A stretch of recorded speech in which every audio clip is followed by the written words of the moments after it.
Hi guys, Sage is here and welcome back to another episode of Zero Escape. So, last we left off we had the option to betray or ally, and we're gonna go with betray first. Because that's usually how we go. Round 3 of the Ambidex game has been completed. Oh, okay. Results will be displayed in the warehouse. Thank you for your participation. Ambidex gates now opening. I'm scared.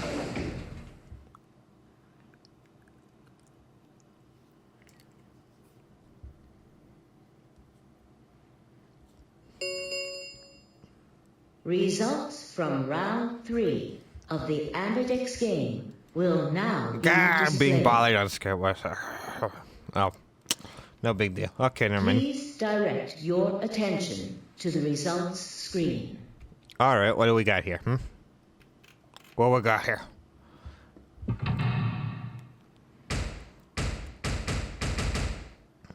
This has been a long time since we've seen Quark look at, this guy go, okay. Betray, ally. Oh, God.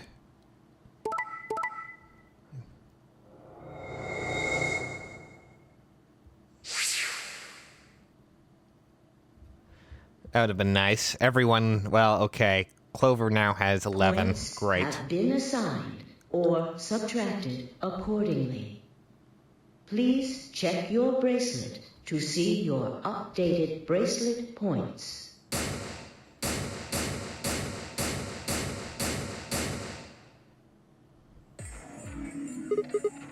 Quark had nothing to do with it. I entered the vote. Couldn't I ask you the same thing? Oh, right then. I don't really think this is the time for a fight, though. Look, Clover's over by the door. Surprise. Seems oddly familiar to something we've seen before.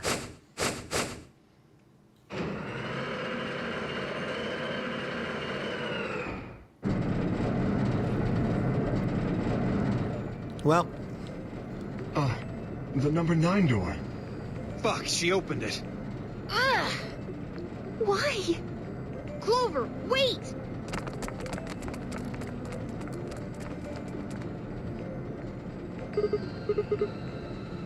I'm going to call the others.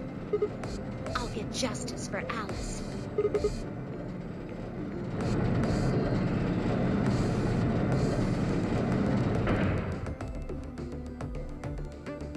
looks like she's ready to go already.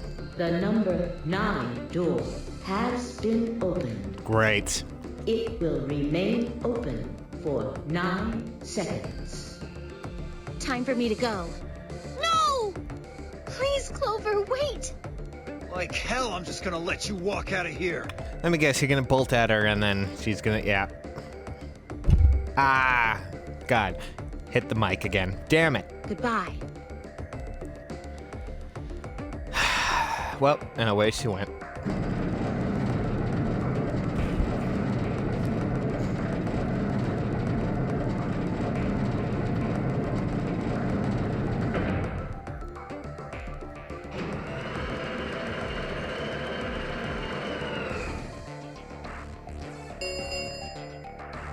The number 9 door has closed. This ends the nonary game.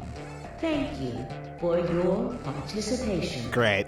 As the game is over, all doors other than the number 9 door have been unlocked. Escape is not possible. Please enjoy your stay. Just like I was like, please enjoy your stay. Yeah, you lost. Fuck you. Please enjoy your stay. Look at that. Game over. Wow. Amazing.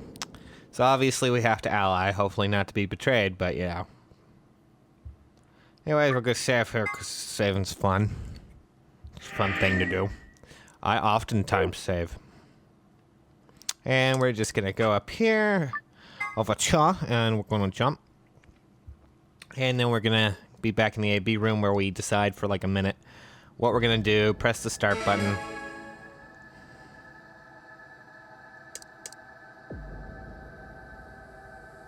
Yeah, I know Quark really wanted me to ally, so I will ally.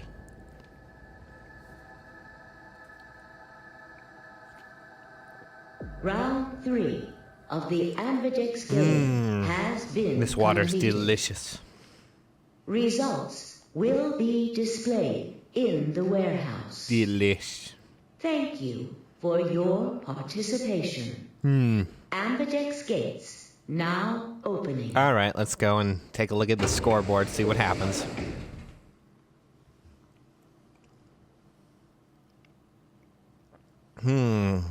Scoreboard, come on, let's see. Results from round 3 of the Ambidex game will now be displayed. Alright, then let's see what happens. Please direct your attention to the results screen.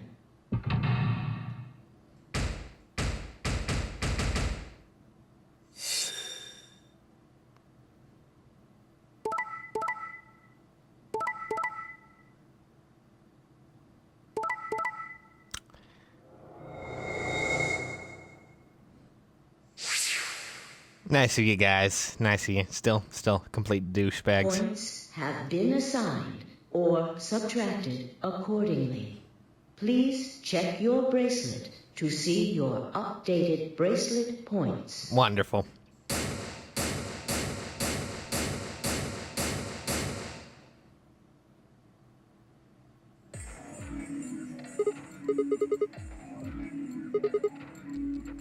Quark had nothing to do with this. I made the vote. Grandpa.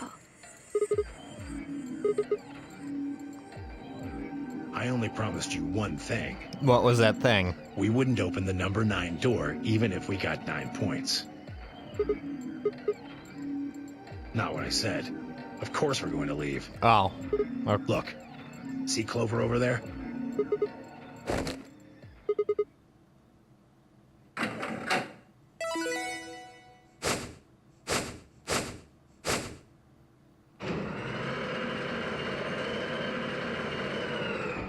I'm guessing Clover's still hell-bent on vengeance.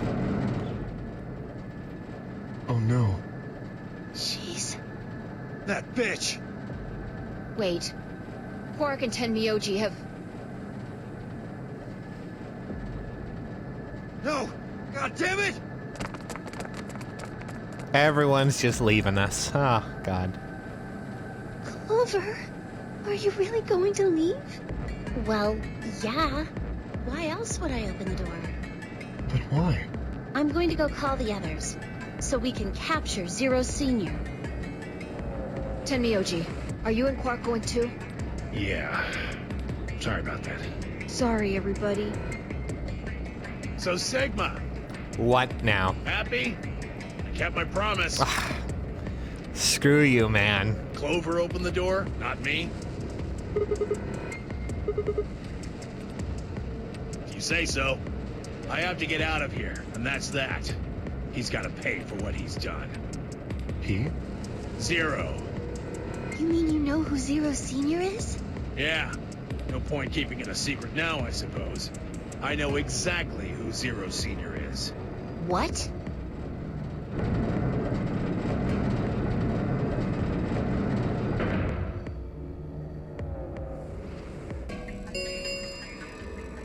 The number Yeah.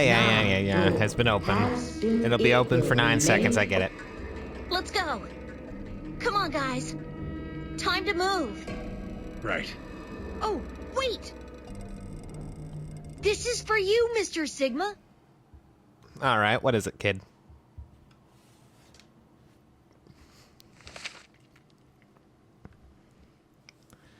Two pieces of folded paper. Okay, great. Wonderful. Yeah. It's a letter. I wrote it in the director's office before the AB game. Oh, wonderful. I wanted to tell you what kind of guy Grandpa is. So, read it, okay? Alright, Quark, will do. See you later, Mr. Sigma.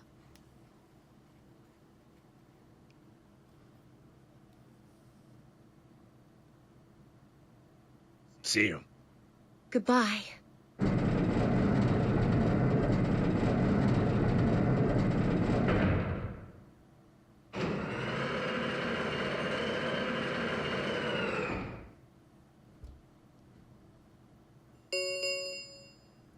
The number 9 door has closed. Great.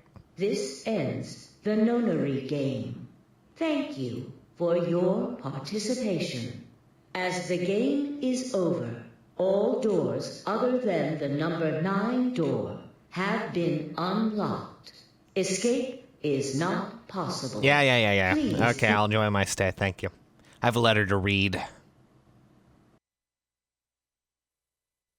Shit! They're gone. All we can do now is hope they bring help back. Indeed. I agree.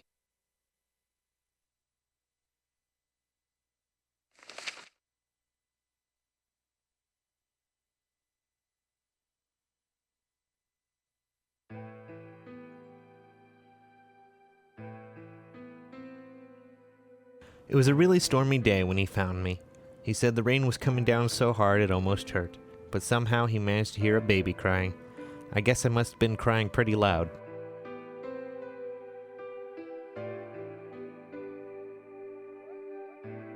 He took me home and did his best to raise me, but he'd never been married or had a kid before, so I think it was really hard for him.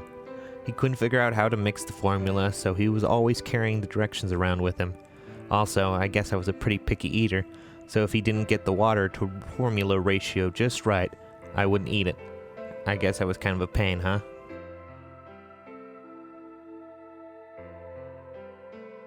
But he didn't give up, and now here I am. When he found me, I was really, really small, and he was worried that I might not make it. That's why he named me Quark. A quark is a really, really small thing. And I was really, really small too.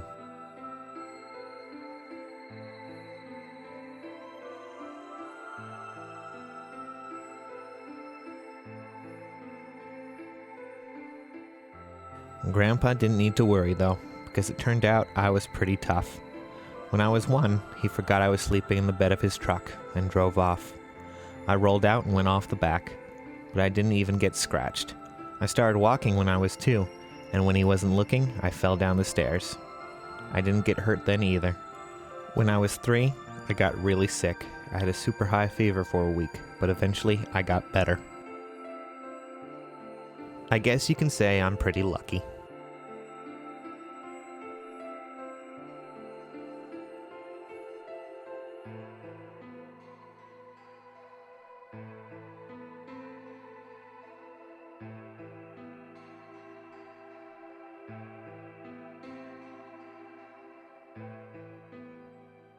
Anyway, I didn't really have any more accidents after that, and I was a pretty healthy kid.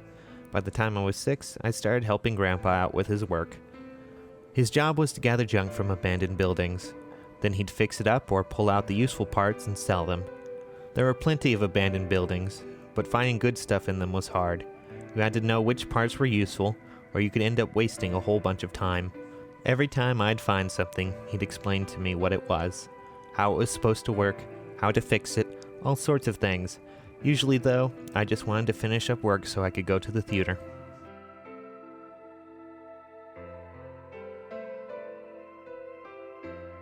The theater came to our town once a week in a wagon. They'd show old news or movies. I went every single week. But Grandpa only went once in a while, and he'd only go weeks when they showed movies.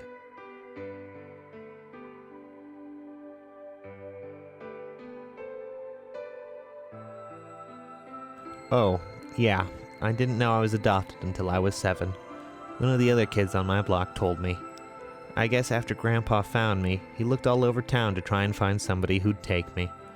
The kid from my block actually had a mom, and he'd asked her if she would take me too.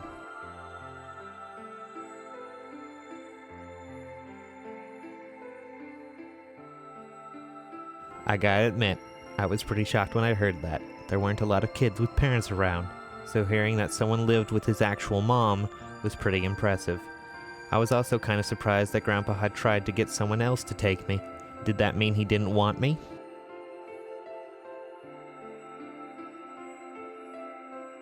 The kid who told me about Grandpa trying to get rid of me was a real jerk. He was totally spoiled, and he'd brag to everyone about how he had a mom. He liked to come to me while I was working and say stuff like, "Must be hard not having a mother."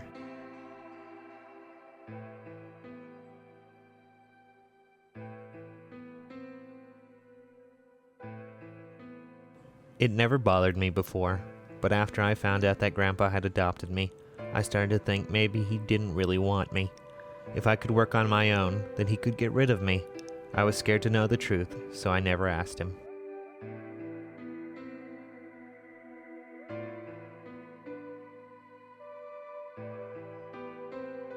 Then one day, he took me to a bar in our neighborhood. During the day, of course. He went there sometimes to drink scotch, but I'd never gone before. When we got in, he just walked up to the counter with that grumpy look he has, and I thought, oh no, he's gonna make me work here. But I was wrong. I saw him pass something to the bartender, and then he picked me up and set me down on a stool next to the counter. The stool was pretty high, especially for a 7-year-old kid, and my legs just dangled off of it. It seemed really, really high to me, and I was pretty nervous.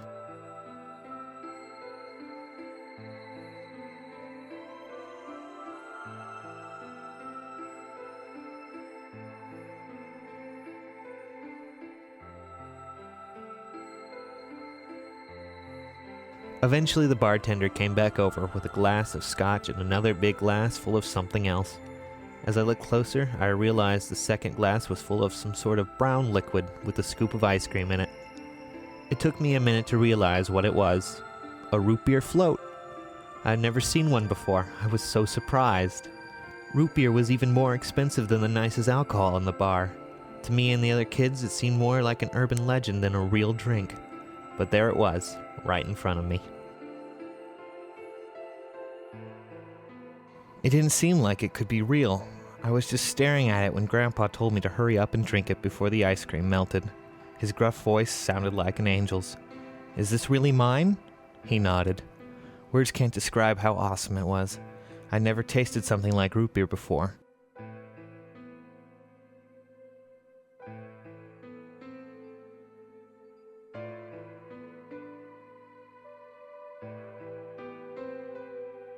It didn't seem like it could be real. I was just staring at it when Grandpa told me to hurry up and drink it before the ice cream melted. His gruff voice sounded like an angel's. Is this really mine? He nodded. Words can't describe how awesome it was. I'd never tasted something like root beer before. The creamy sweetness of the ice cream made my entire head feel light.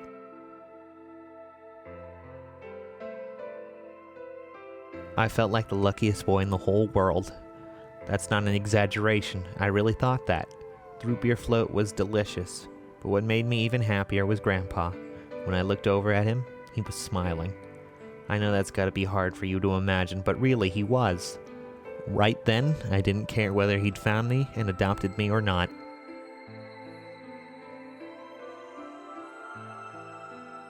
He'd bought me a root beer float.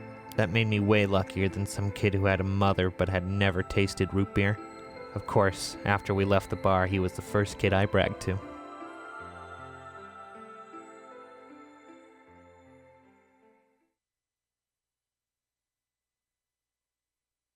So Grandpa and I were doing pretty good, until the fight.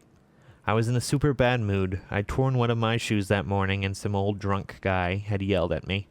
All the junk I found was totally useless. The day was almost over, and I was fed up. So I grabbed some random trash and I took it back to the house. When I showed what I'd found to Grandpa, he frowned.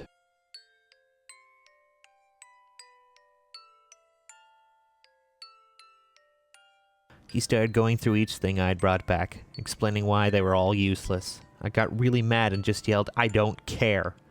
Then he got mad, and I couldn't take it anymore, so I ran away.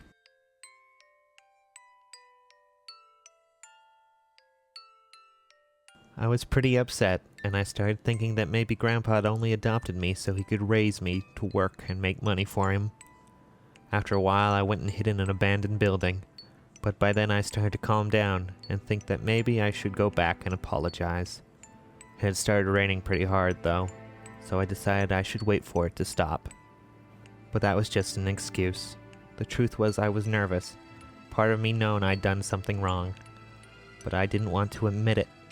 The rain didn't stop, though, so I just sat there, staring out at a gloomy, gray sky. I imagined Grandpa coming to get me.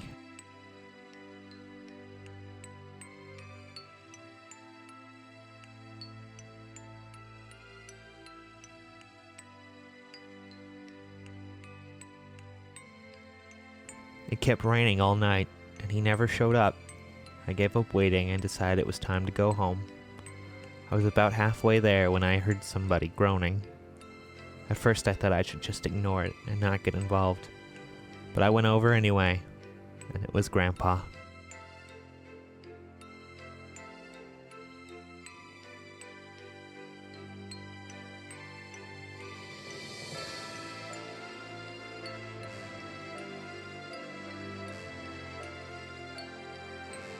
He was totally soaked, and I could tell right away that he'd been there for a really long time.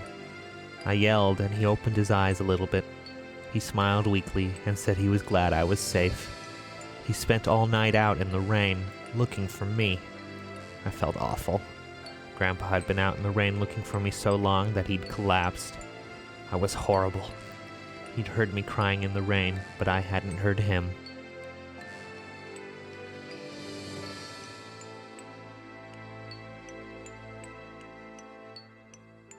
As I ran to get the doctor, I promised whatever god might be listening that if they would only save Grandpa, I'd never ask for another root beer float ever again. He got a real bad fever, and his temperature wouldn't go down for days. The doctor said if it kept up, he'd die. If he died, then I'd be all alone. There wouldn't be anybody left to care about me. The thought of that happening terrified me.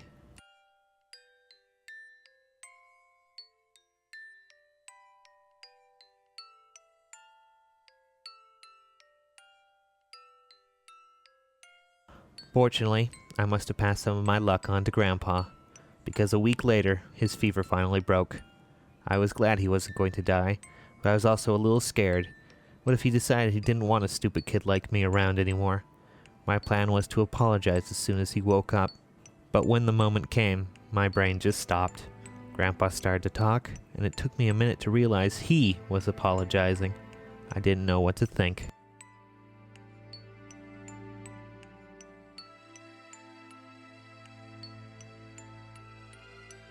He explained to me that he was an old man, and that meant he was probably going to die sooner rather than later.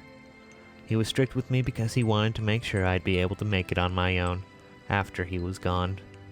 But maybe he'd been a little too strict.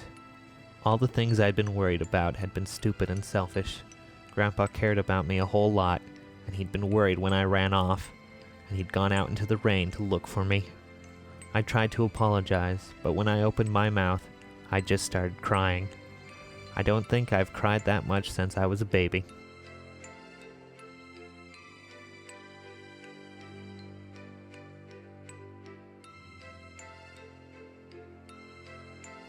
But he just smiled and patted my head. I asked if he ever regretted adopting me. His eyes got all wide and he said, "Of course not." He told me that he was looking for a really important lady, and because of that, he'd given up pretty much everything else in his life.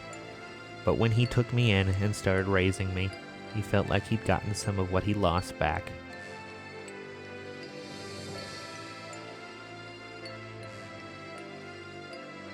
That was when I decided I'd stay with him forever, even if he said I couldn't.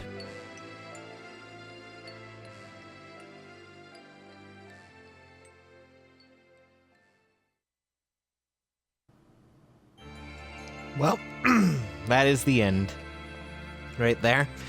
For another ending right there. Stretch, stretch, stretch, stretch, stretch. Oh, God, I'm tired. Well, not really tired, just stretching. Ah, God, it feels so good to stretch. So now you know about Quark and Tenmyouji. Well, more Quark, but you kind of get the idea of what kind of character Tenmyouji has. So,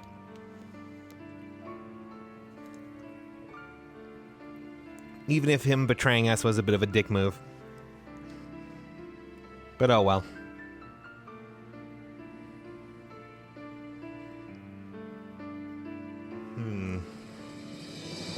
So all I have to say to you guys is termites?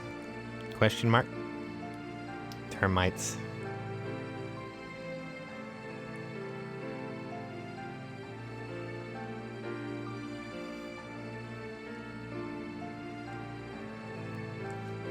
But we now have another bomb code, which is nice. So we don't have to worry too much about that. And there's the original staff. There's the director. Oh, man. It's these endings that make you really think, Tenmyouji's is probably the most, you know, it has the least spoilers of anything. But it's a really interesting story, I think. At least from the whole perspective of Quark, I guess, who really likes root beer. Really, really likes root beer. But he's a kid, so I guess that's just kind of how he, you know, that's how kids act, so... Of course, he's gonna go brag about it to the kids. He's like, I got a root beer float, what you got, bitch? I don't think he sounded that ghetto, but, you know, he was probably just like, oh, yeah. Anyways,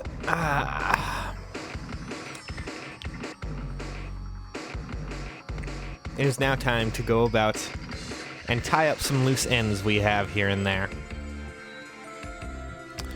as we march towards the ending.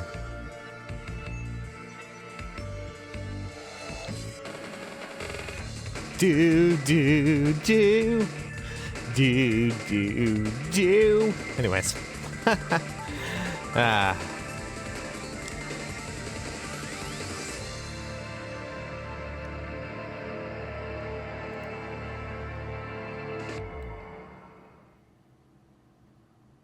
And that was the Tenmyouji ending.